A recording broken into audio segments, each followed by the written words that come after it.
साधु की सीख। किसी गांव में एक साधु रहा करता था। वो जब भी नाचता तो बारिश होती थी। गांव के लोगों को जब भी बारिश की जरूरत होती थी तो वे लोग साधु के पास जाते और उनसे अनुरोध करते कि वे नाचे, और जब वो नाचने लगता तो बारिश जरूर होती। कुछ दिनों बाद 4 लड़के शहर से गांव में घूमने आए। जब उन्हें ये बात मालूम हुई कि किसी साधु के नाचने से बारिश होती है तो उन्हें यकीन नहीं हुआ। शहरी पढ़ाई लिखाई के घमंड में उन्होंने गांव वालों को चुनौती दे दी कि हम भी नाचेंगे तो बारिश होगी, और अगर हमारे नाचने से बारिश नहीं हुई तो उस साधु के नाचने से भी बारिश नहीं होगी। फिर क्या था, अगले दिन सुबह सुबह ही गांव वाले उन लड़कों को लेकर साधु की कुटिया पर पहुंचे।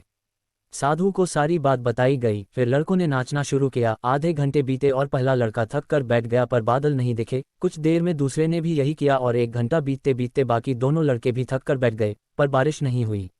अब साधु की बारी थी। उसने नाचना शुरू किया। 1 घंटा बीता, बारिश नहीं हुई। साधु नाचता रहा। 2 घंटा बीता, बारिश नहीं हुई। पर साधु तो रुकने का नाम ही नहीं ले रहा था। धीरे धीरे शाम ढलने लगी कि तभी बादलों की गड़गड़ाहट सुनाई दी और जोरों की बारिश होने लगी। लड़के दंग रह गए और तुरंत साधु से क्षमा मांगी और पूछा, बाबा भला ऐसा क्यों हुआ कि हमारे नाचने से बारिश नहीं हुई और आपके नाचने से हो गई।